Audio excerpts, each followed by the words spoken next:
ഇനി നമുക്കൊരു കേക്ക് ഉണ്ടാക്കിയാലോ? വായോ. ഇത് ഞാൻ ഉണ്ടാക്കുന്നതിന് മുന്നേ തന്നെ പറയാനുള്ളത്, എനിക്ക് കേക്ക് ഉണ്ടാക്കണമെന്നും വലിയ ധാരണയില്ല. ഞാൻ ഇടയ്ക്കും വഴിക്കുമൊക്കെ എനിക്ക് ആഗ്രഹം തോന്നുമ്പോൾ ഉണ്ടാക്കുന്നതാണ് ഈ കേക്കൊക്കെ. അപ്പം ഇതൊക്കെ അറിഞ്ഞ് വെച്ചുകൊണ്ട് കാണുന്നത് വളരെയധികം നല്ലതായിരിക്കും.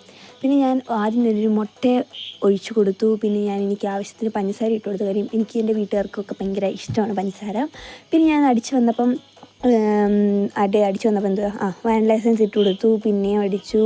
പിന്നെ കുറച്ച് എണ്ണ ഇട്ട് കൊടുത്തു. അതിനുശേഷം ഞാൻ ഇതിന് ഒരു 4 സ്പൂണ് മൈദയും പിന്നെ 2 സ്പൂൺ കൊക്കോ പൗഡർ ഇല്ലാതെ തീർന്നിരിക്കുകയാണ്. പിന്നെ ഞാൻ കഴുകാൻ വയ്യാത്തതുകൊണ്ട് ഞാൻ അതിൻ്റെ തന്നെ ഇട്ട് മിക്സ് ചെയ്തു. പിന്നെ ഞാൻ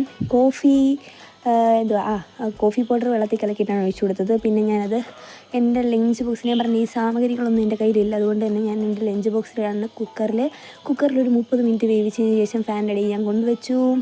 പിന്നെ ഞാനത് കമഴ്ത്തിയിട്ടു. ഇങ്ങനെ ആക്കി ഞാൻ നെയ്യൊക്കെ പുരട്ടിയതായതുകൊണ്ട് പെട്ടെന്ന് വന്നു.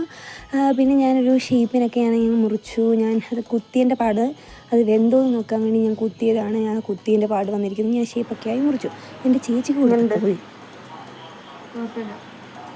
കേട്ടല്ലോ, ഇതിൻ്റെ വൈകുന്നേരത്തേക്ക് പ്രതീക്ഷിച്ചോളൂ. അത് നല്ല രസമാണ്, നിങ്ങളും ട്രൈ ചെയ്ത് നോക്കുക. അപ്പോൾ അത്രയേ ഉള്ളൂ. ബൈ.